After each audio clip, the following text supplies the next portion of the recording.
Bonjour à tous. On sait aujourd'hui que plus de 1000 Français ou personnes vivant sur le territoire français ont séjourné en Syrie ou en Irak. 149 d'entre eux y sont morts et parmi eux, Quentin, le fils de Véronique et de Thierry. 3 mois après son décès, ils n'ont toujours pas compris comment il avait basculé dans cet islam radical. Bonjour à tous les deux. Bonjour. Merci d'être là. Vous avez appris la mort de votre fils cadet en Syrie il y a tout juste 3 mois. Il avait 23 ans. De quelle manière vous avez été mis au courant de sa disparition ? Alors, c'était le 14 janvier, j'étais au bureau, je sortais d'un rendez-vous, j'étais heureuse ce jour-là, joyeuse, bon. Et puis, je vois un message qui arrive sur une messagerie sur laquelle je communiquais avec mon fils. Et puis, j'ai cru que c'était lui qui m'écrivait, c'était un nouveau numéro. Souvent, je changeais de numéro. Et puis, je vois une pièce jointe, mais je tilte pas tout de suite sur la pièce jointe. Mais le message qui accompagne, donc le message de cet inconnu, parce que je ne sais pas qui m'écrit, en fait, c'est écrit « Salam alikoum, l'État bâti sur le sang des martyrs ». Et je lui dis « Qui êtes-vous » Et il me dit « Un ami de ton fils ». Et il me dit un nom en arabe que je ne connaissais pas. Et, parce qu'il change de nom là-bas. Parce que vous étiez régulièrement en contact avec Quentin depuis tout à qu'il fait. était parti Thierry, là-bas. comme moi, on était en contact tous les deux sur nos messageries ou des fois par mail. Il nous appelait aussi. Ça faisait combien de temps qu'il était parti là-bas ? Il était parti en fin septembre 2014. Mais en fait, quand il est parti fin septembre 2014, on ne savait pas qu'il partait en Syrie. Et, vous pensiez qu'il partait où ? Il nous avait dit qu'il partait en Allemagne. Il travaillait dans une société de service de voitures, voilà, avec chauffeur. Tout en étant étudiant. Et puis il nous a dit en septembre, je vais chercher une voiture avec son co-conducteur pour aller voir les berlines, puisque les berlines sont achetées là-bas. Bon, c'est vrai que ça nous a paru un peu étrange, mais comme en même temps c'était le boulot qu'il faisait là, on s'est dit ça tient la route. Puis il avait 22 ans. À 22 ans, il vivait chez nous, on lui demandait des comptes, si vous voulez, sur la vie quotidienne et tout ça, mais on ne retient pas un jeune de 22 ans. Bon, il part à Francfort. Et moi qui suis une maman un petit peu poule, très fusionnelle avec mes enfants, je lui ai écrit le soir, le lendemain matin, et tu viens d'arriver, Francfort, est-ce que c'est beau ? Il me dit, maman, ouais, l'hôtel il est cool, il y a une salle de sport, il m'envoie les photos de l'hôtel et tout. Et puis le lendemain, je lui renvoie un petit message, est-ce que ça se passe bien ? Je lui dis, je suis pas sûre que Francfort soit une belle ville, mais tu me diras si c'est beau, si tu as le temps de visiter et tout. Il dit, ouais, maman, t'inquiète pas, je t'embrasse, tout va bien. Et puis 3 jours après, il y a un petit message, toujours texto. Et là, il envoie en copie aussi à son papa, mais on ne le lit pas en même temps. Et il dit, comme je vous l'avais dit, alors oui, j'ai besoin de prendre l'air. Et comme je vous l'avais dit, je veux apprendre l'arabe littéraire. Ça, c'est vrai que c'est quelque chose dont il nous avait parlé. Et il nous dit, ça ne prendra qu'un mois. Je vous rappelle dès que je peux. Ne vous inquiétez pas. Je vous aime. Sans vous dire où il est. Sans nous dire où il est. Donc là, vous comprenez qu'il n'est pas à Francfort. Bon, en tout cas, qu'il n'y est plus. Ou en tout cas, qu'il va aller, soi-disant, en Égypte. Et comme, effectivement, début septembre, il nous avait réunis avec son frère aîné qui vit en Suisse, mais on était à la maison et tout ça, on parlait beaucoup à la maison, on était beaucoup dans le dialogue et tout, et il nous avait dit effectivement j'aimerais apprendre l'arabe littéraire, mais après on a su que c'était une ruse parce que beaucoup utilisent ce prétexte effectivement pour faire croire aux parents et certains convertis ou musulmans font effectivement des sessions d'arabe littéraire en Égypte. Il y a des universités très connues comme Al-Azhar, etc., où vous pouvez aller un mois, c'est 70 €, c'est très bien organisé. C'est effectivement des cours non politiques, non religieux, a priori.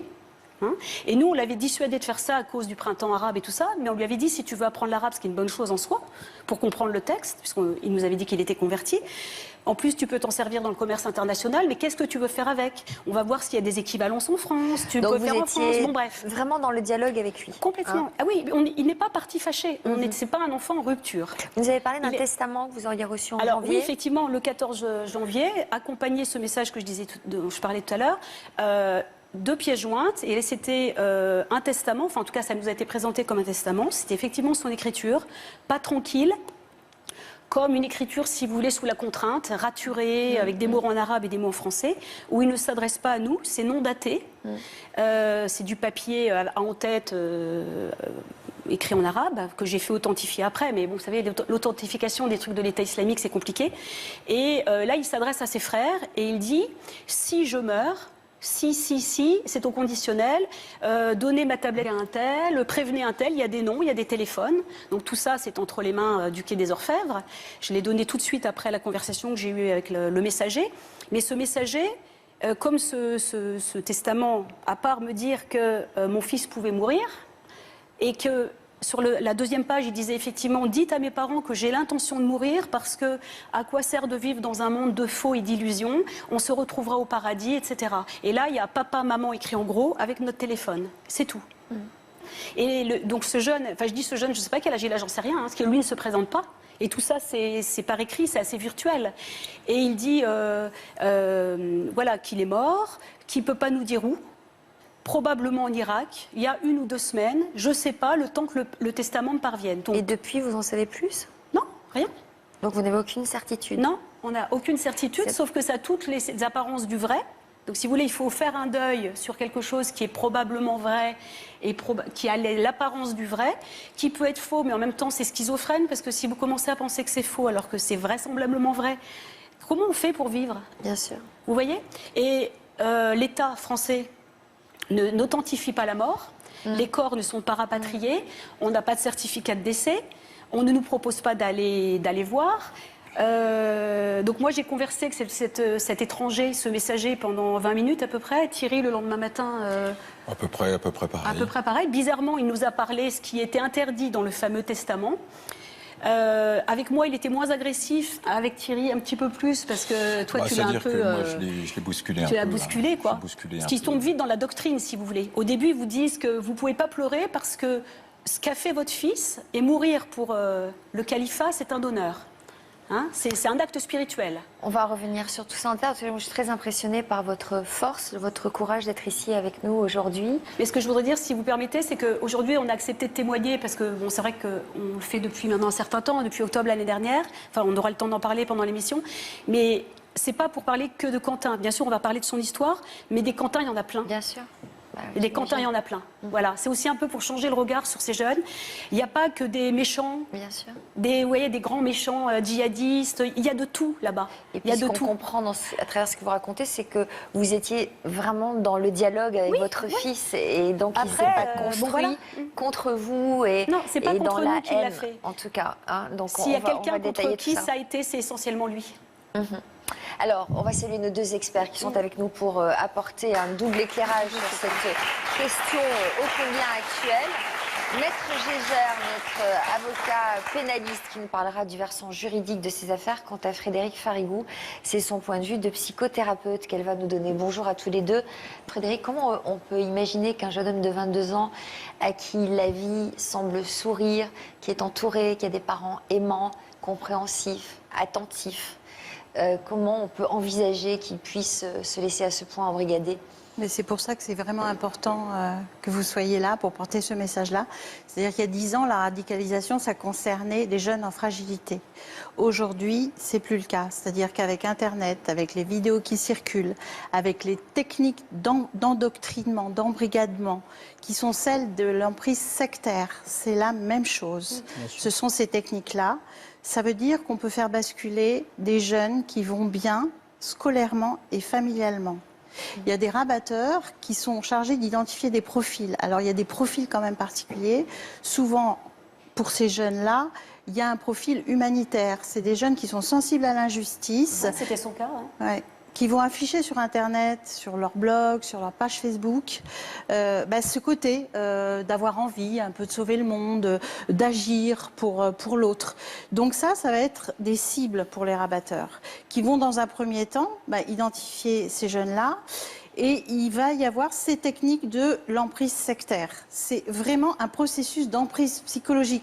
Il faut comprendre ça. C'est progressif. Oui, exactement. C'est progressif. Et c'est ça qui fait que c'est difficile de se sortir de ces emprises psychologiques, parce que ce sont des étapes très clairement établies. Et là, en l'occurrence, pour ces emprises-là, il y a dans un premier temps des vidéos qui montrent que les vaccins c'est nocif, qui font douter de la société, qui font douter des adultes. Donc il y a une perte de confiance dans tous les repères du jeune, qui vont provoquer son isolement. Donc il va y avoir une rupture avec le monde amical, scolaire, familial, petit à petit, progressivement, avec une remise en cause du monde dans lequel il vit. en gros, on nous ment. Dans un second temps, on sort la théorie du complot. C'est-à-dire il y a des sociétés secrètes qui dirigent le monde, qui veulent garder le pouvoir et qui, pour ça, vont massacrer des peuples. Donc ils vont interpeller le jeune en lui disant de quel côté tu te places. Parce qu'on a affaire à des jeunes qui veulent sauver le monde. Ils ont un idéal. Et donc, ils jouent là-dessus, sur cette corde-là. Malheureusement, c'est là-dessus qu'ils Ils sont persuadés de bien faire. C'est ça. Ce que la société actuelle leur propose plus toujours. Exactement. Un idéal. Oui, il y a un vide. Des pertes de repères, des crises de culture qui font qu'à un moment donné, la seule cause, et d'ailleurs c'est la troisième étape, la seule cause, c'est l'islam et le djihad. Alors l'islam, c'est un prétexte parce qu'en fait, il ne s'agit pas de religion. La religion, ça relie, ça isole pas... Il ne s'agit pas de religion, oui et non. C'est-à-dire que là encore, on va peut-être dire c'est atypique dans le cas de notre enfant, Oui. mais chez Quentin, et je sais que chez d'autres jeunes, parce que je connais d'autres parents, il y avait quand même, en plus de l'humanitaire, un vrai chemin idéal. spirituel. C'est un besoin. Il y a une quête spirituelle, Mais ça aussi, mais ça cette fait quête partie. spirituelle, C'est pas chez effectivement, tous. voilà. Et c'est Ça vrai fait partie de la construction aussi Voilà, de c'est chaque ça. individu. Oui, Il voilà, ne c'est ça. faudrait quand même pas l'oublier. à l'âge de parce sa que conversion, il avait Je pense une vingtaine que- d'années, donc on se cherche. Exactement. Alors, quel enfant était-il? Dans quel... Quand je vois cette photo, c'est mignon. Bon, après, forcément, c'est très subjectif. C'est notre enfant, il était beau, c'était le plus beau, le plus gentil, le plus drôle. Sûr Enfin, bon. qu'il était beau. Il avait tout pour lui. Et il était sensible. Mais moi, quand j'entends des gens qui disent, parce qu'on est beaucoup jugés, vous savez, quand on est parent d'enfants qualifiés de djihadistes, ça fait peur. Parents déficients, c'est insupportable. Insupportable. Et Alors, nos enfants ne sont pas vulnérables, ils sont hypersensibles. Alors, il y a des vulnérables parmi eux. Il y a des gamins qui ont des profils déviants. Il y a même peut-être des malades Donc, vous psychologiques diriez parmi qu'il eux. était hypersensible. Oui, Se d'où posant sa des quête questions, humanitaire, ça. aider les gens, Voilà, altruiste, altermondialiste. Alors, on va revenir sur tout ça. Mais d'abord, on va regarder un montage de quelques photos personnelles que vous nous aviez confiées. Des photos, évidemment, de votre fils. Quentin a grandi à Sevran, en région parisienne. Entouré de sa famille, il avait tout pour être heureux. Très jeune, il a commencé à se passionner pour le football, un sport pour lequel il était très doué. En grandissant, Quentin est devenu un jeune homme en quête de spiritualité. Et à 20 ans, il décide de se convertir à l'islam. Rien ne laissait alors présager que 2 ans plus tard, ce jeune Français sans difficulté déciderait de partir en Syrie, rejoindre les rangs de l'État islamique. À quel point s'était-il engagé dans cette nouvelle religion? Bon, écoutez, moi, ce que je voudrais dire d'abord, pour revenir au côté humanitaire, si on peut appeler ça comme ça, parce que d'abord, il a fait quand même une scolarité absolument exemplaire, puisque donc il était au collège donc à Aulnay. Le lycée L'Espérance aussi à Aulnay, qui est un des meilleurs lycées même de tout le 93. Il a fait une filière d'excellence, il a fait la filière S, option maths, comme son grand frère du reste. Et en 2010, il passe son bac, puisqu'il est né en 92, donc il a tout juste, il allait avoir 18 ans, donc il a passé son bac. Et il y a eu une grande catastrophe humanitaire dans le pays dans lequel je suis originaire, qui est Haïti. Et bien entendu, écoutez, son cœur a parlé. Il a lancé une collecte de fonds et avec tous ses amis, tous les élèves de terminale et du lycée, du collège L'Espérance. Ils ont fait un concert, une chorégraphie, plein de choses, ouais. Voilà. Des ventes de gâteaux. Des ventes de gâteaux. Ils ont quand même réussi à récupérer quand même 4 000 €. Je crois qui a été donné à la Croix-Rouge. Je pense que ça, c'est une chose quand même de montrer que avant tout, notre Quentin, c'est un enfant de grand cœur. Tourné vers les autres. Tourné Donc, vers il a les eu son autres. bac avec mention, j'imagine. Ouais. Puis c'est vrai que c'est un garçon qui avait une bonne tête, donc forcément il passait bien, il parlait bien. Enfin bon, non, il était sérieux. Enfin, j'aurais préféré à la limite, mais je pense que Thierry, tu peux le dire aussi, il aurait fait une crise d'adolescence. Il aurait été violent. Il aurait été pas respectueux, mais au point, vous voyez, de nous foncer dedans. Moi, ça m'aurait alerté. J'aurais vu un psy, je sais pas quoi.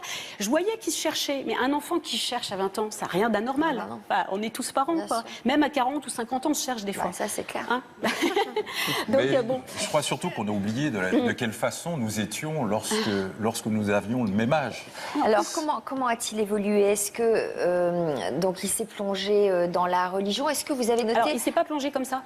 Est-ce que vous avez noté un changement dans sa personnalité? Oui, ça a été progressif, comme disait Madame tout à l'heure. C'est-à-dire qu'en fait, nous, si vous voulez, maintenant, on ne voit pas. Quand on est dedans, on ne voit pas. Bon, maintenant, si vous voulez, j'aurais un enfant aujourd'hui, 2016, Ouais. qui se convertit à l'islam, Ouais. vu le contexte, Ouais. ça m'intriguerait. Mais à l'époque, ça ne nous a pas intrigué plus que ça, puisqu'on est ouvert, tolérant, on a élevé nos enfants dans l'humanisme, on est de tradition catholique, mais bon, D'accord, mais avec le c'est un choix. recul, qu'est-ce qui aurait pu Alors, vous alerter? justement, je vais Ouais. en parler. Si vous voulez, 2013, début 2013, il nous annonce sa conversion. Donc Mais après, il y a eu des prières.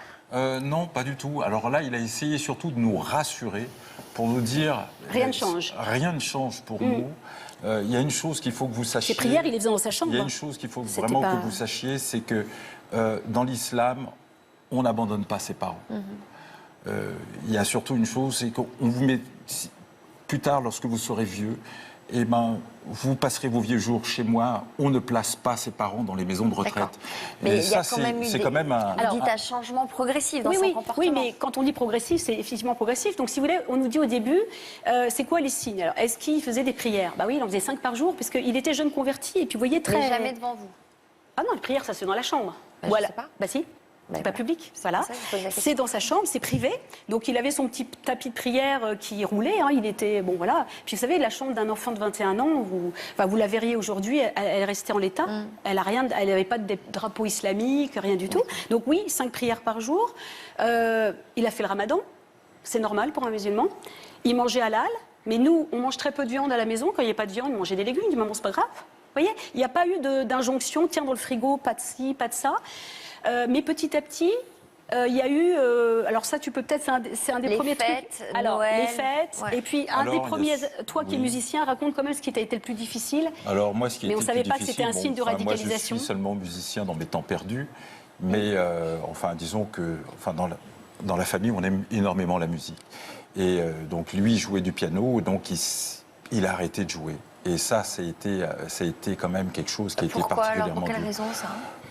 Il disait que c'était futile, ça Parce l'éloignait que de Dieu. ça l'éloignait de Dieu, d'après ce qu'il disait. Donc, Mais en réalité, les radicaux disent que c'est un péché. Mais eux, au début, ils leur font dire, pour que ça passe auprès des parents, ça t'éloigne de Dieu. Mais quand même, le ramadan, faire le ramadan... Oui, mais manger ça, halal. c'est prescrit, c'est l'islam. Un musulman Enfin. fait le ramadan, un musulman pieux, un musulman pratiquant. Peut-être, si je peux me permettre, revenir juste un tout petit peu en arrière, puisque donc j'ai ma mère qui décède donc au mois d'avril 2014, et bien entendu, il refuse de rentrer à l'église pour lui rendre un dernier hommage. Alors, il n'était pas question pour moi de rentrer dans une discorde avec lui importante, Le jour d'autant J, plus, ouais. surtout ce jour-là. Donc, j'ai passé outre, bien entendu, cette... Mais là, vous avez commencé quand même à trouver que ça devenait radical. Inquiétant. Oui, mais Et qu'est-ce qu'on fait?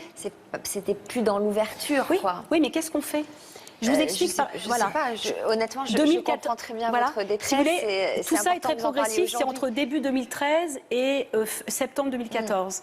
Et moi, si vous voulez, j'ai vu qu'il pratiquait de manière traditionnelle trop orthodoxe. Je trouvais que c'était rétrograde. C'est ça qui m'a inquiétée. Mais je n'ai jamais pensé que ça pouvait être la Syrie ou un truc comme ça. Ce qui me faisait peur, c'était qu'il était monacal. Vous voyez, ça ne me plaisait pas. Ouais. Mais en même temps, il commençait à avoir une vie, il continue à avoir une vie sociale. Il allait au cinéma, il était habillé comme tous les jeunes normaux. Et, Donc il était quand même encore ouvert à la vie, ah, mais avec ses complètement. copains, Mais le jusque- cinéma, mais les je sorties. vais vous dire, jusque quasi la veille de son départ. À Noël, il s'est passé quoi? Alors, Noël 2013, on était en train d'inaugurer nos travaux et on avait décidé de faire le Noël chez nous. Notre famille est grande, donc il y avait du monde. Son frère qui vit à l'étranger était là avec sa copine et il ne lui fait pas la bise ce jour-là. Il dit, écoute Valérie, je suis désolée, mais tu sais, à partir de maintenant, je ne peux plus t'embrasser. Je n'embrasse que les femmes de sang, enfin, avec qui, donc sa maman, sa grand-mère, etc. Même sa cousine, il ne l'embrassait pas. Parce que c'est pas pur, c'est la... Mais nous, on tombe de haut, etc. Mais pareil, préparation de Noël et tout. On ne voulait pas le braquer, si vous voulez. Parce que je ne pensais pas au départ, mais je voyais bien qu'il n'était pas dans un truc tout à fait normal. Mais de là à m'inquiéter outre mesure, je m'étais dit, on se disait que son frère aîné, avec Thierry, ça va lui passer. Vous voyez, un jeune converti, je vais vous dire, j'étais à la Grande Mosquée de Paris. Et ils m'ont dit, il est sur le fil. c'est un ignorant, comme tous les jeunes convertis, c'est normal. Là. Mais ils m'ont dit quand même, il est sur le film. Ils m'ont pas inquiété. Comment ils le connaissaient ou vous Non, leur avez posé non. des questions? Je suis venue et j'ai raconté son c'est ça, histoire. pour essayer de comprendre Bah oui. et de savoir Ils m'ont quoi dit, faire. Absolument. tous les jeunes convertis sont comme ça, que ce soit dans l'islam, le catholicisme. Ils veulent être plus royalistes que le vous roi. en conseillez quoi alors? Ils m'ont dit, lisez ce passage du Coran avec lui sur Marie. Vous savez, comme on disait autrefois, faire Faites un pater. un pater austère, etc. Je suis rentrée un peu bredouille à la maison. Alors, ils nous ont très bien reçus, hein. Sauf que, bon, voilà. Ok, il est sur le fil. Mais ils m'auraient dit, attention, au secours. Parce qu'ils étaient déjà au courant. Ça. Ils avaient, enfin, j'imagine. Moi, je ne l'étais pas. Je ne suis pas musulmane. En fait, votre combat aujourd'hui, c'est de dire personne ne vous a aidé Non, à voir non. les Absolument. choses, Et c'est pour à ça que maintenant, on veut réagir, à aider. savoir comment réagir. Et c'est pour ça que pourtant- maintenant, on veut aider. Et pourtant, on a fait des démarches. On a fait des démarches Ouais. en allant directement Bien sûr. voir ces personnes-là. Et effectivement, même s'ils nous ont reçus, comme dit Véronique, très bien la première fois, il n'en demeure pas moins que quand on a essayé de les relancer, on n'a pas eu de retour. Ils nous ont pas répondu. Moi, ce que je comprends très bien, Frédéric, c'est la volonté de ne pas vouloir le braquer, c'est-à-dire vouloir rester dans le dialogue avec Garder leur le lien. fils, garder le lien.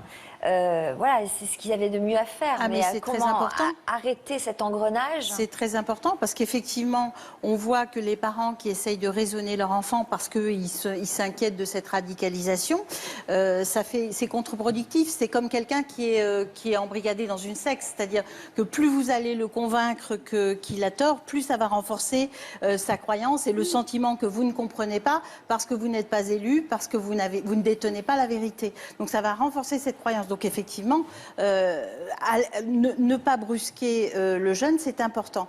Après, il y avait des signes de radicalisation, l'histoire de la musique, le fait de ne plus prendre... Avec mais la ça, on le place qu'elle a comprend dans maintenant. votre Voilà. vie, dans votre famille, ses la proches musique. dans la ses musique. bras. Mais il y a 2 ans, on ne les Exactement. lisait pas. C'est ça. Vous voyez, on ne nous a pas appris à les lire. Mais il y a quand même, comment dire, on va dire, en automne 2013, j'ai une discussion quand même un petit peu âpre avec lui, puisqu'il y a certains confrères de vos médias, des médias, posent la question, c'est-à-dire qu'il commence à y avoir des départs. Et je lui ai dit carrément, écoute, si demain tu dois partir, sache que moi j'irai te chercher. Et si malheur il arrive, tu vivras pendant toute ta vie avec ce poids sur le dos. Et à plusieurs reprises, après, par la suite, il nous a dit qu'effectivement, qu'il n'avait pas le courage de partir. Donc, quelque part, il était en partie déjà dans, Et il parlait des dans rebelles. une forme, Il parlait dans des une rebelles forme à de l'époque. Il dissimulation. parlait des rebelles à Dans l'époque. une forme de Oui, dissimulation. c'est ça. Donc, Et on n'a pas part, fini, ça vous- excusez-moi, c'était important le truc sur Noël, la question que vous me posiez, parce qu'effectivement, il ne voulait pas s'asseoir, enfin fêter le repas de Noël, pas Noël, hein, le repas de Noël, parce que Noël ne le concernait plus. Ça ne se fête pas dans l'islam. Bon, ce qui est une logique. Et on lui a dit, écoute, on ne fête pas Jésus ce soir, c'est un repas de famille, donc tu restes, c'est une injonction, il n'y a pas le choix, enfin c'est comme ça. Et il a dit, je vais demander conseil. Donc il est sorti 2 heures de la maison, 2-3 heures, il est revenu, il a dit, c'est bon, on m'a donné le go. Oh, mais Vous voyez et puis ce qui est d'autant plus Parce qu'il devait respect à son Mais père là, et à par sa exemple, mère. là, quand il vous dit, quand vous vous rendez compte qu'il n'est plus maître de ses raisonnements et de ses actes, là, ça a dû vraiment vous inquiéter. Mais oui, Ah, ben, complètement, c'est-à-dire qu'on oui. a redoublé, si vous voulez, de surveillance, d'attention, etc. Mais c'est passé. On a su, maintenant, dans notre enquête que nous menons rétroactivement, on sait qu'il a croisé les mauvaises personnes au mauvais moment. Et maintenant, ça explique tout, si vous voulez. Mais c'est pas chez nous que le mal était, c'est dehors. Ouais. Alors, on va demander à votre Et c'est pas nièce, sur Internet Lola, qu'il a été radicalisé. qui est avec nous dans le public, qui était proche de son cousin.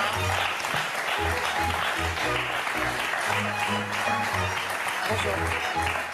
Lola, est-ce que vous aviez vu les choses évoluer? Vous aviez quelle relation avec Quentin?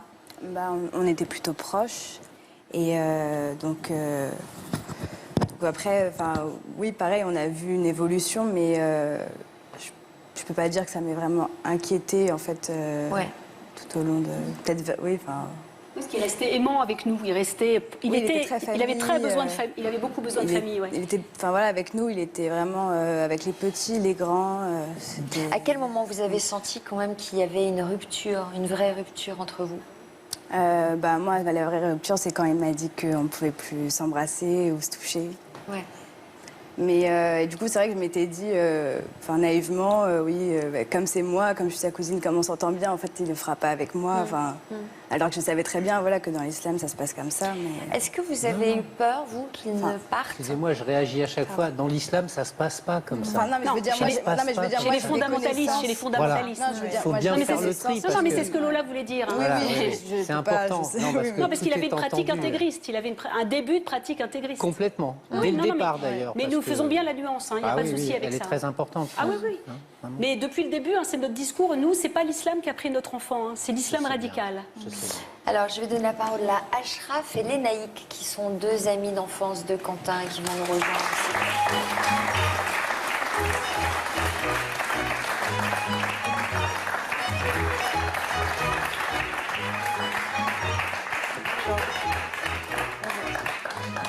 Alors, vous faisiez tous les deux partie de la même bande de copains, donc j'imagine que vous l'avez croisé et recroisé avant qu'il ne parte en Syrie. En fait, moi, depuis tout petit, Quentin, ça a été mon modèle. Un modèle, pour moi, il était un peu plus vieux. En fait, il était bon copain avec mon grand frère. Ils ont été maternelle, primaire, collège et lycée ensemble. Donc, je le connais depuis tout petit. Et c'est à un moment donné, Quentin, il m'a pris sous son aile. À un moment où je ne savais pas trop quoi faire dans la vie, il m'a pris sous son aile. Et donc, on a été assez proches. Il m'a beaucoup apporté en tant qu'éducateur de football, comme on l'a dit. Il m'a appris beaucoup de choses. Et on était assez proches, oui. Et c'était... En fait, moi, on a été éducateurs ensemble. J'ai été son second, son adjoint, durant la saison 2012-2013. Donc, c'est la saison où il s'est converti. Voilà. Pourquoi votre modèle? Qu'est-ce que vous aimiez en lui? Déjà, il y avait tout le monde qui l'aimait. Et il était très intelligent, très, très bon footballeur. Après, malheureusement... il a été un petit peu freiné dans sa carrière de footballeur par une blessure et c'est ce qu'il a aussi... il a eu un grand regret par rapport à ça. Comme c'était pendant la saison où il s'est converti à l'islam, on a parlé un petit peu de sa conversion, il nous a parlé un petit peu de l'islam. Mais je pense qu'à ce moment-là... En essayant de vous convaincre, vous aussi? Non.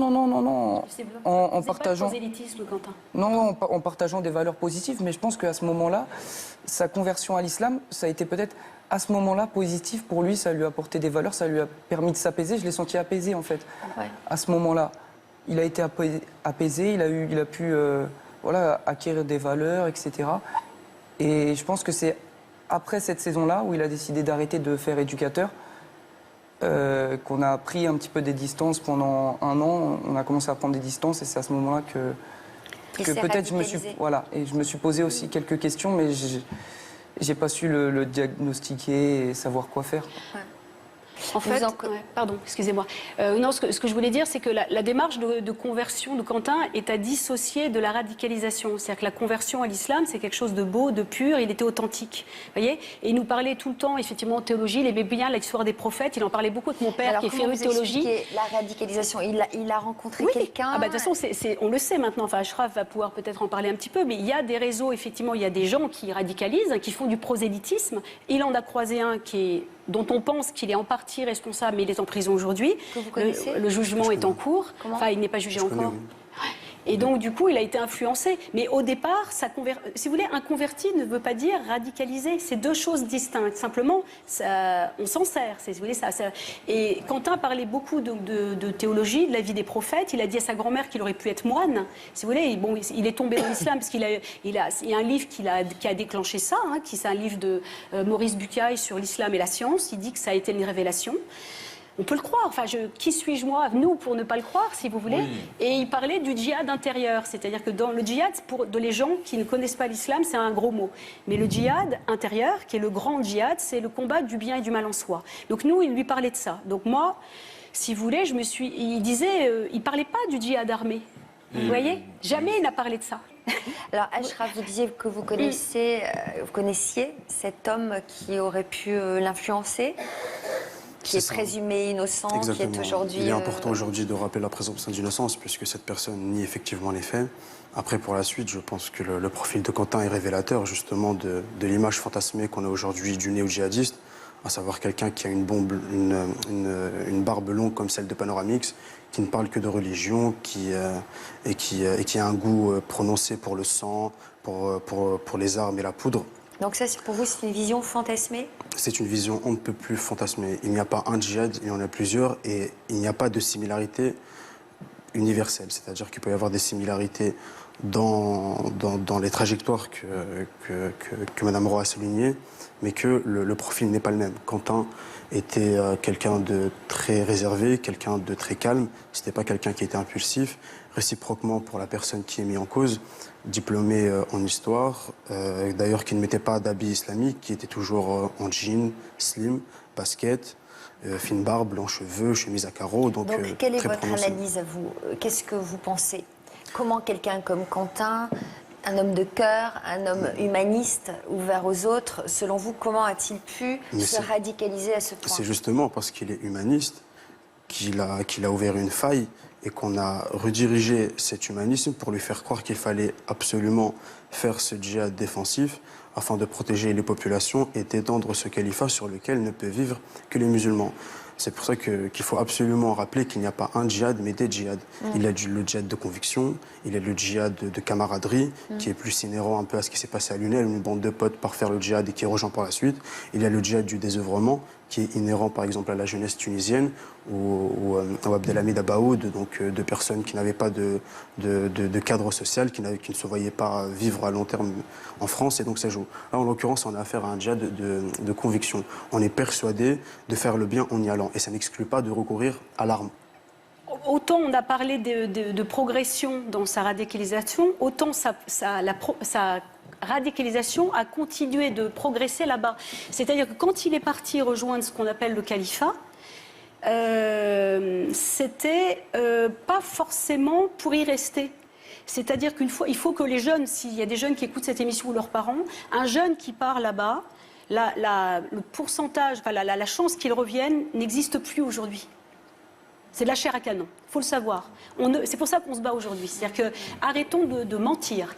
Donc un jeune qui se convertit qu'à des convictions, parce que oui, le djihad de conviction, il peut vivre sa foi en France. On n'est pas un mauvais musulman si on reste en France. Mais les fondamentalistes que Quentin a croisés, je nuancerai peut-être un peu les problèmes d'Achraf, mais je n'ai pas à juger la personne qui est en prison aujourd'hui, je ne suis pas juge. Moi, je sais qu'il a fréquenté Quentin, je sais qu'il n'a pas eu une bonne influence, et je sais qu'il a procédé à la dissimulation. Bon, voilà. Après, il a peut-être été lui-même dans une démarche de sincérité, et que peut-être Quentin en a croisé d'autres qui sont en liberté aujourd'hui. Si vous voulez, le problème, c'est qu'on a plein de points d'interrogation dans tout. Mais quand Quentin nous a mis son premier message oral de Syrie, c'est comme ça qu'on a su qu'il y était un mois après son départ sans nouvelles. Il a appelé d'un GSM et il a dit, alors on aurait pu passer le message là, on ne l'a pas fait, mais c'est pas grave. Il dit, je suis parti aider des gens, je suis parti aider des gens. Il répète ça en boucle, ne vous inquiétez pas, je vous aime. Il pleure à la fin du message. Alors, pour nous, si vous voulez, c'est ça qui nous a fait, qui a été horrible pour nous, c'est de voir, en fait, ça a été comment je pourrais dire, la verbalisation d'une quête, d'un espèce de mal-être, et on s'est dit, il est là-bas, comment on va faire pour le récupérer? Sauf que quand vous déclarez un enfant disparu là-bas, on ne vous dit pas, on va aller chercher. On vous dit juste, gardez le contact avec lui, après, démerdez-vous. C'est tout. C'est dingue. En même temps, c'est très difficile de pouvoir faire quelque chose, puisqu'on sait que cette zone qui s'appelle le califat ou qui s'autoproclame califat est une zone de non-droit totale, dans laquelle la vie au quotidien est une horreur absolue. Chaotique. Absolue, oui. D'accord. Les gens sont exécutés pour rien dans la rue sous prétexte que... Oui, mais ils ont rejoint un pays en guerre.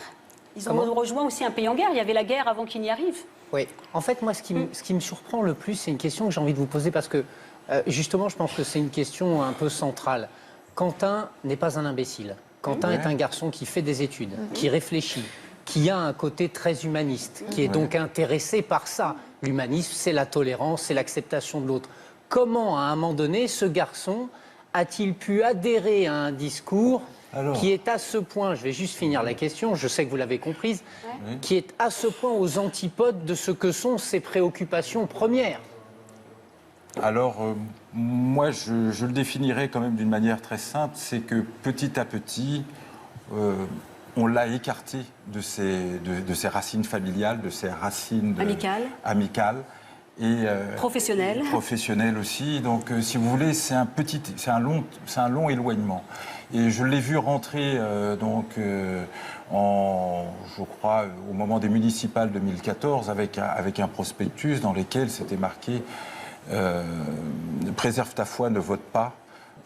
Moi, la façon dont je vais interpréter simplement ce tract me semble assez significatif. C'est-à-dire que puisque tu ne peux pas vivre ta foi pleinement en France, il te reste une seule solution, c'est de partir. C'est ça qu'ils leur disent, les fanatiques. C'est vraiment déterminant. Oui, ce qui est très important aussi quand même, c'est de ne pas perdre de vue que c'est un endoctrinement. Oui, c'est-à-dire qu'à un moment donné, même un jeune très intelligent perd son discernement. Absolument. Il n'y a plus de raisonnement. Complètement. Il y a un fonctionnement qui est robotisé. C'est ça. Et on perd... le processus de l'endoctrinement sectaire, c'est de perdre son identité. C'est comme un envoûtement. Voilà, au profit du groupe. Donc cette perte d'identité, c'est aussi cette perte de capacité de raisonnement. Donc c'est ça qui explique aussi qu'un jeune intelligent puisse perdre ses repères. Alors je vais faire descendre Jean-Pierre. Jean-Pierre, c'est le frère de Thierry. Jean-Pierre qu'on a eu il n'y a pas longtemps. Oui. On va demander un petit peu d'eau si c'est possible. Est-ce qu'on peut avoir un petit peu d'eau? Merci beaucoup. Jean-Pierre, on vous a reçu il n'y a pas longtemps sur le plateau de l'Histoire continue pour un tout autre sujet. Vous êtes donc le frère de Thierry, vous étiez très proche de votre neveu Quentin. Vous étiez en alerte quand même sur son comportement. Vous en aviez parlé à votre frère? Oui, moi j'étais très proche de lui. Je suis parti en vacances avec lui. Il avait 6 ans, 8 ans. Il voit beaucoup ma fille. Et en fait, j'ai eu des discussions parce que j'ai un rapport avec lui de tonton. Je lui expliquais un petit peu comment était son père au même âge, voilà, pour qu'il comprenne un petit peu voilà, les choses de la vie. Donc je faisais très attention à ce que je disais parce qu'on a 4 ans de différence, on a fait des conneries 400 coups ensemble. Donc je lui disais un petit peu qu'on était très proches. Quand il a commencé à me parler de ça, moi j'étais un petit peu inquiet. Mais pas vraiment, parce que je savais qu'il se cherchait. J'avais cru comprendre que la religion musulmane, le Coran, pour lui, c'était un guide. Alors il a commencé à me parler en me disant ouais, tonton, tu bois de l'alcool. J'ai dit oui, mais est-ce que tu m'as déjà vu sous? J'ai dit bah non. J'ai dit mais tu sais, tout ce que tu fais de trop, c'est pas bien pour toi. Après, il m'a dit, mais tu regardes les filles. Je dis, bah oui, je regarde les filles, c'est normal. Mais tu devrais pas, parce que voilà, ça t'incite. Plein de choses comme ça qui m'ont fait des choses bizarres. Vous trouviez un peu excessif. Il a eu une petite copine? Oui, bien sûr. Oui, qui dormait à la maison. Et donc sa copine venait dormir à la maison. Et du jour au lendemain, ça s'est arrêté? Non, pas du jour au lendemain non plus. Je reviens toujours à la même chose. Et j'en ai reparlé avec sa copine il n'y a pas tellement longtemps, qui est venue nous voir lundi, parce qu'elle est très meurtrie de toute cette histoire et tout. C'est qu'en fait, les jeunes qui l'ont influencée, donc les fondamentalistes, lui ont dit à un moment, elle n'est pas halal. Elle n'est pas licite. C'est-à-dire qu'il faut être avec une musulmane. Donc, ils ont voulu l'éloigner d'elle. Et lui était très amoureux. Donc, si vous voulez, il avait des injonctions d'obéir pour ne pas décevoir Dieu. Donc, c'est là l'embrigadement. Je vous dis, c'est comme un envoûtement. Et pendant toute cette période, il y avait une pression exercée sur lui. Donc, il venait toquer à sa porte en pleurs, en disant « Je peux pas arrêter ». Donc, il revenait. Vous voyez, il dormait chez elle. Alors, après, il disait « Bon, faut pas que je te touche, il faut pas que ça, parce que bon, faut qu'on se marie, mais on est jeune pour se marier. » Vous voyez, il doutait. Et puis après, les copains le reprenaient, ils disaient « Faut pas, faut arrêter ». Et il a fini par arrêter. Et vous voyez, c'est comme la famille. À un moment, ils ont voulu l'éloigner de nous, mais jusqu'au bout, il est resté. Et on a cru qu'il hésitait à chaque fois et qu'il allait revenir. À quel moment vous avez compris qu'il était parti en Syrie? 1 mois après. 1 mois après ce fameux voyage à Francfort où le message reste sans réponse, on a tout de suite été voir sur Internet les universités du Caire, il y en a plusieurs. On a fait le signalement de Quentin, un jeune va se présenter, dites-nous s'il est là, parce qu'on croyait à cette hypothèse du Caire. Il était recherché? Non, pas encore. Il a été recherché quand on a fait la déclaration de disparition inquiétante. Parce que si vous voulez, quand un jeune disparaît comme ça et qui n'est ni suicidaire, ni potentiellement fugueur, mais qu'il est converti, de disparu, il devient suspect. C'est ça qui est dur à porter pour des parents Donc, aussi. et après, vous avez eu cette conversation avec lui au téléphone qui s'est terminée par des larmes. Alors, c'est pas une conversation, c'est juste un message qu'il a laissé, puisqu'il a appelé son papa, et nous n'étions pas là, donc Thierry a enregistré le message. Et là, on sait qu'il est en Syrie, non pas parce qu'il le dit, parce que le numéro s'affiche. Lui, il dit juste, je suis parti aider des gens. Jean-Pierre l'a écouté, ce message, il est très émouvant, on a tous pleuré quand on l'a eu. Et c'est là qu'on a commencé à avoir des doutes. Et entre-temps, il y a eu une perquisition à la maison, ça a déclenché une enquête, etc. Avec tout ce que ça peut comporter de choc, parce que même si on est bien traité humainement, c'est quand même très violent. Et en cherchant dans l'ordinateur de Quentin, ce qu'on a fait nous-mêmes avec notre fils aîné, qui est ingénieur informaticien, on a trouvé une page ouverte sur son ordinateur, un billet Francfort-Istanbul, envoyé par un tiers. Et ce tiers... Et son binôme avec lequel il faisait le truc de taxi, là, et qui est parti avec lui et qui est mort, on l'a su peu de temps après le nôtre. Donc là, on s'est dit, ce billet est envoyé par quelqu'un. Francfort-Istanbul, ça commence à pas sentir très bon. Donc là, si vous voulez, la Syrie a commencé à se profiler, sauf que personne dans les enquêteurs nous l'a dit. Pas de numéro vert non plus. Non. On a localisé avec Google Maps, j'ai donné une marque. Bon, on a localisé où il était, on a dit, bon, on va y aller, il faut faire surtout, n'y allez pas, c'est dangereux. Vous avez réussi à garder le lien? Tout le temps, tout le temps. Et vous l'aviez au téléphone? Alors, alors, au début, vous savez, ils ont des permissions. Parce que c'est un état policier, donc c'est extrêmement codé et surveillé. Donc, après cet appel, on a eu des échanges par mail dans un cybercafé fin novembre. On a d'abord vérifié que c'était son identité parce qu'on n'était pas sûr que c'était lui. Donc Thierry va expliquer comment on a vérifié, ce qu'on nous a donné des conseils off. Alors, je voudrais aussi en profiter pour rendre hommage à quelqu'un qui, malheureusement, pour le moment, est parti. Mais c'est quand même une des premières personnes qui nous a aidés. C'est Christophe Naudin, qui est qui est en ce moment emprisonné en République dominicaine. Néanmoins, je trouve un petit peu dommage. Qui est un criminologue. Comment dire, spécialiste de la sécurité aérienne, connu et reconnu. Et bon, je trouve un petit peu dommage qu'on se sépare de ce type d'individu parce que on en a d'autant plus besoin en ce moment parce que notre sécurité en dépend. C'est la personne qui est impliquée dans l'histoire des pilotes d'avion qui ont été trouvés avec la fameuse histoire Air Cocaïne, pardon. Oui, l'autre c'est une marque. Pardon, oui, pardon. Qui ne serait pas d'ailleurs content. Pardon. Oui. Je m'excuse, mais on a tellement cherché de l'aide un peu partout, c'est quand même une des premières personnes qui nous a tendu la main. Pour décrypter les messages. Pour décrypter les messages, qui nous a donné des conseils, qui nous a dit, écoutez, si vous lui posez des questions, mettez des pièges pour essayer de situer, pour voir si c'est vraiment lui. S'il est surveillé. S'il est surveillé. Donc vous avez réussi à garder ce contact. Voilà, donc vous lui envoyez des photos, vous essayez de garder le lien avec son quotidien. Photos d'enfance, les tartes aux pommes. Ça, c'est des choses qu'on a fait de nous-mêmes sans voir d'experts. Je sais que des experts ont repris après ces conseils, mais qui sont d'une évidence née quand on est parent.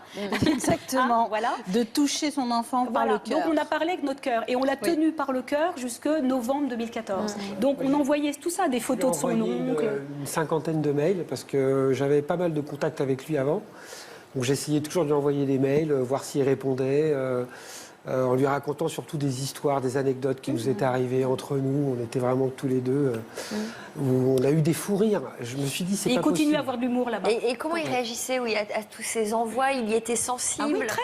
Moi, je lui envoyais... Il réagissait avec émotion? Ah oui, émotion. Et c'est ça, moi j'ai cru, si vous voulez, que parce que justement il y avait de l'émotion jusqu'au bout, c'était encore sa part d'humanité qui n'était pas tombée encore dans l'embrigadement.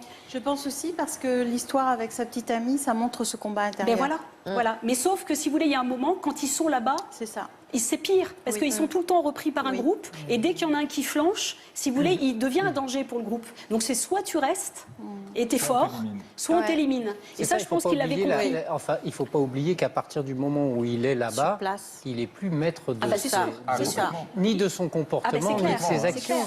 Donc après, c'est coincé. Je veux dire, c'est vraiment le doigt dedans. C'est ce qui a été particulièrement difficile avec les premiers contacts que nous avons eus avec lui, puisque nous avions du copier-coller avec des sourates mélangées Avec des hadiths et c'était tout ça. incompréhensible. Et entre les deux, c'était comment va le chat Ah, elle est bien rangée la maison. Dis donc, papa, il n'a pas rangé le jardin. Enfin, vous voyez, c'était des trucs comme ça. Vous voyez, des trucs même drôles. Je ne sais plus une fois. Oui, donc Mais qu'est-ce que vous pensez que c'est pas lui qui mettait les sourages? non, ça, c'est des complètement, copier-coller de complètement, textes qui sont en fait les forums entre garçons qu'ils ont le soir. D'accord. Ils sont repris, si vous voulez, tous les soirs, ils ont des forums politiques. Puisque C'est une vraie secte. Est-ce que vous saviez où il était au moment des attentats du mois de novembre? Non, pas spécialement au mois de novembre, mais avant, on savait, on a réussi, parce qu'il ne répondait jamais au questionnaire, à ce genre de questionnaire. Donc on ne voulait pas faire un questionnaire de police, pour pas le braquer, toujours pareil. Mais on a quand même su un moment qu'il était à Raqqa, on avait d'ailleurs une photo. Il nous envoyait des photos pas ostentatoires, on l'a jamais vu avec des armes, il n'a jamais été sur des vidéos, des choses comme ça. Ouais. Mais bon, on voyait où il était souvent à la campagne. À un moment, je lui ai même demandé, tu es dans une madrasa, une école coranique? Il me dit oui, on peut dire ça. Donc il a fait des séjours dans des écoles comme ça. Et à un moment, je pense que là-bas, quand vous êtes là-bas, même si vous n'êtes pas casté, parce qu'il y a des castings pour aller au combat, il y a un moment, si vous voulez, les armes, elles sont obligatoires là-bas. C'est un pays en guerre. Est-ce que vous le sentiez heureux là-bas? Non. Non. Il se forçait à être heureux. Qu'est-ce qui vous faisait dire qu'il ne l'était pas? Mais chanter le doute. Alors, moi, je vais... D'abord, il pleurait, il était ému. Oui, mais il y a, Quand on il y a- l'avait il y a surtout un fait quand même qui est vraiment très fort, c'est quand on lui a dit, mais écoute, il est temps de partir. Il est temps de partir, il faut que tu partes. Il est temps de revenir. Il est temps, oui, Oui, partir de là-bas. partir de là-bas, de revenir. Et il nous a dit, moi, je ne peux pas revenir. Parce que sans ça, je vais en prison. J'ai rien Et je n'ai rien fait. Et ça, je regrette un petit peu quand même de la part de l'État français qui n'a pas fait non plus,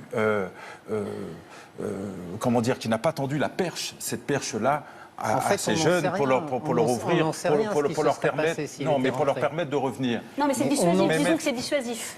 En fait, si vous voulez, aujourd'hui, je pense qu'il y a des gens qui reviennent dont vous ne savez rien, qui sont pris en charge par les services de parce l'État, qu'ils témoignent parce pas. qu'ils donnent Oui. des sources de renseignements inépuisables et très importantes. Donc, Mais on ne les voit pas.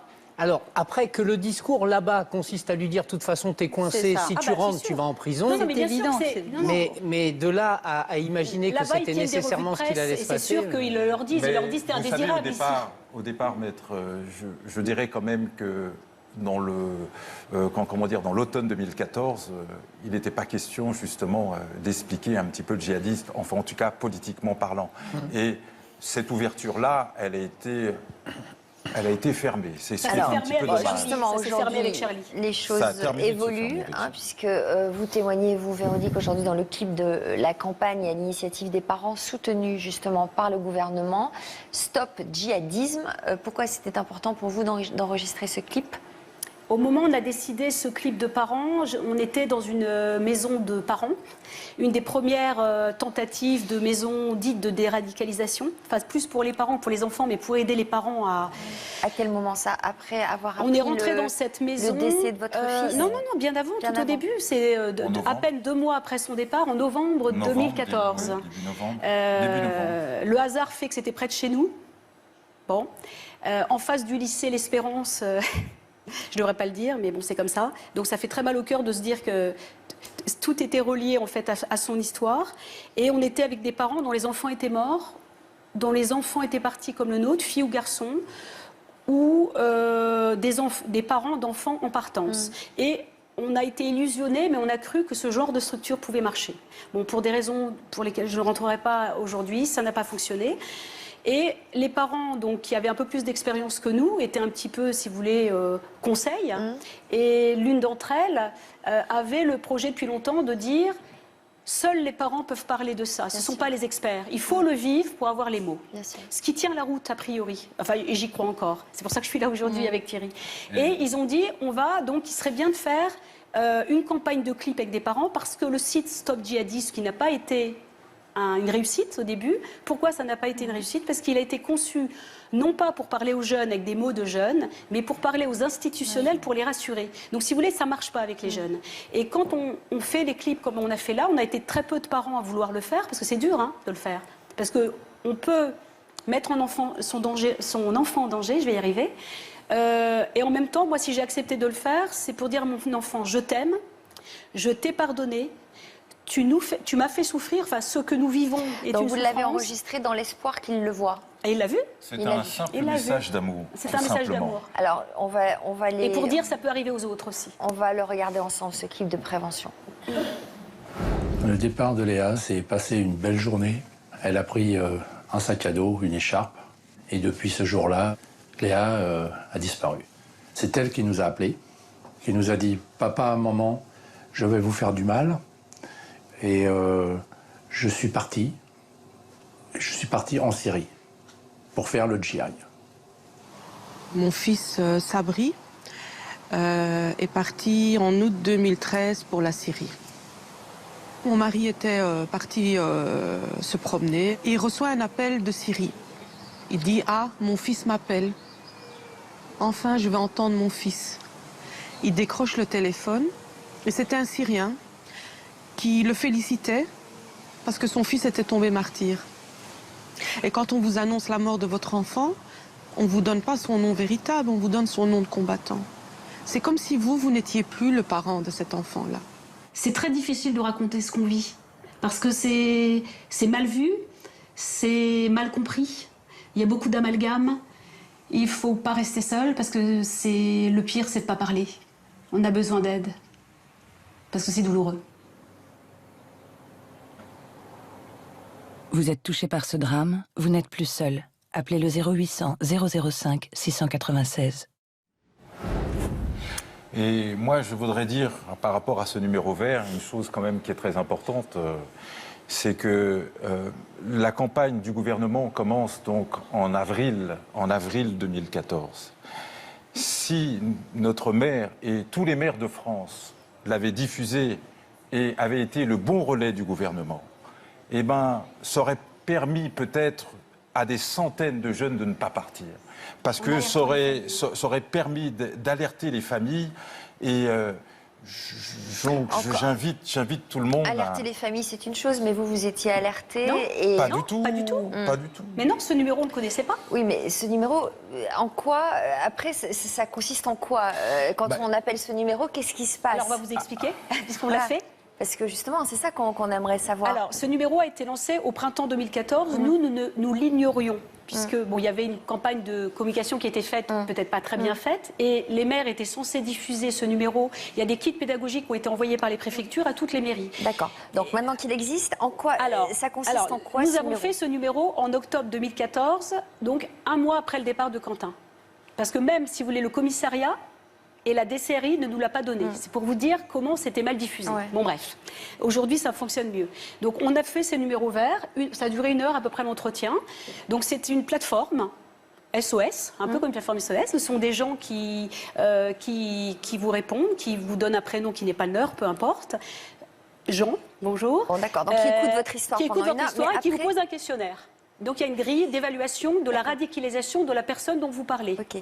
Une fois qu'ils ont compris ou qu'on a compris que votre enfant est en Syrie, qu'est-ce qui se passe? Alors, ils n'ont pas compris que l'enfant était en Syrie, parce que c'est nous qui leur avons dit, puisqu'ils nous avaient appelés. C'était différent. Non, mais ce que je voudrais savoir, je vous explique. Non, mais je vous explique.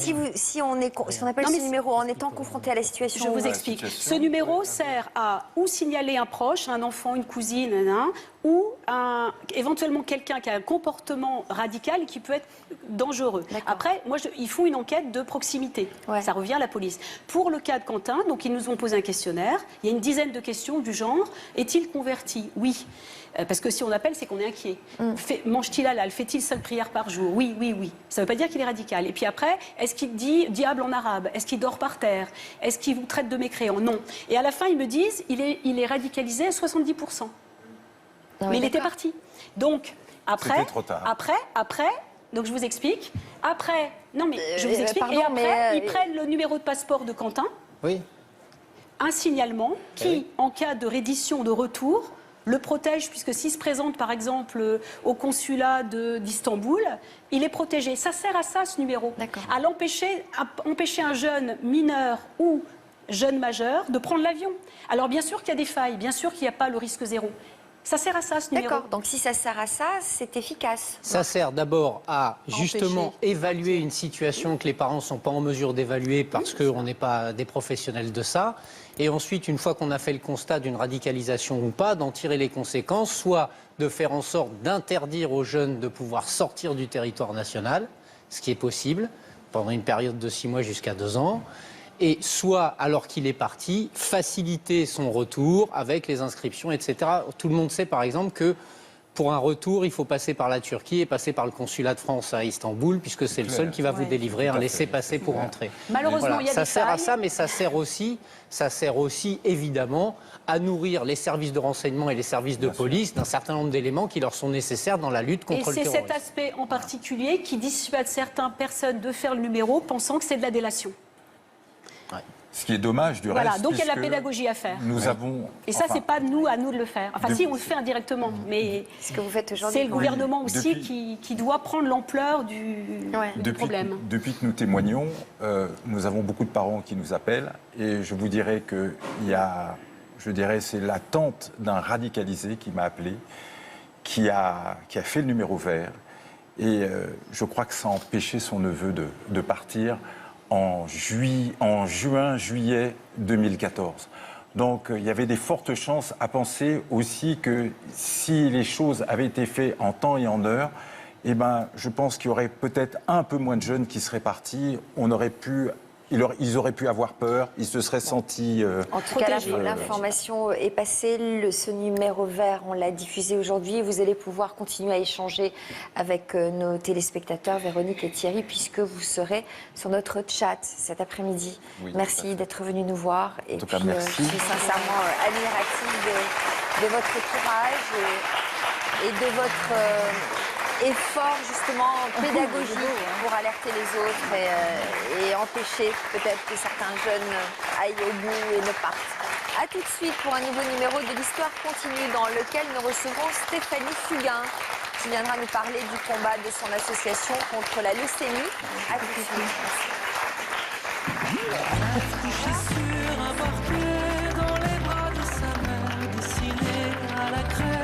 Tous les soirs en secret, ce dessin, il le fait trait pour trait à partir d'un portrait. Depuis que Christine est à l'hôpital, ma vie est chamboulée. Cet après-midi, dans l'Histoire continue, Patrick nous racontera l'histoire bouleversante de sa femme Christine. Elle a eu une fatigue, elle nous a dit que c'était un syndrome grippal. Ensuite, elle a eu les gencives qui ont commencé à s'enflammer. Il y a un mois, les médecins ont compris que Christine était atteinte d'une leucémie foudroyante. Vous prenez de grandes claques déjà. Mais quand vous êtes concerné par la maladie, c'est une guerre, c'est un combat. Et il faut le mener jusqu'au bout, quoi. Depuis, Christine est en chambre décontaminée et toute sa famille se bat à ses côtés.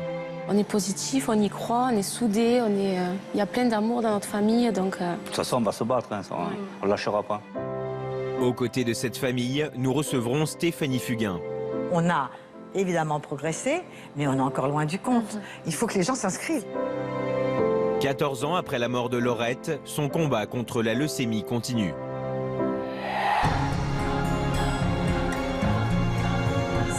S'il vous plaît.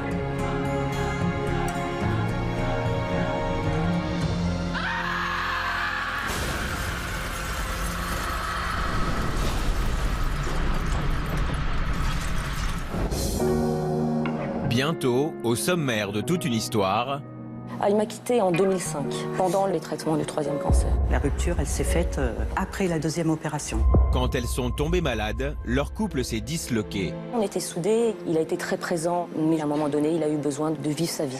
Il y a une cicatrice de Karine, pour moi, il n'existait pas. Voilà. Et la 3e fois, j'ai vu que ça. Quand je lui ai annoncé, il m'a dit « T'inquiète pas, je suis là, ça va aller ». Et puis, j'ai senti qu'il y avait une barrière qui était en train de se créer. Les traitements avaient fait qu'il n'y avait pas de libido. On n'est plus femme aussi de ce côté-là, quoi. Donc, je suis bouleversée par votre témoignage, parce que c'est très, très impressionnant. Et je pense que ça va aider beaucoup de gens, quoi. Franchement, franchement, je suis impressionnée. Comment vont-elles aujourd'hui? La maladie, tout va bien depuis 10 ans. Presque depuis que je suis partie, elle n'a plus rien, c'est bizarre. Hein. Vous êtes toujours amoureuse de ce monsieur? Je le reverrai, là, je serai contente de le revoir, oui. Depuis 2-3 ans, maintenant, j'ai envie de me reconstruire en tant que femme et j'ai envie de penser à moi.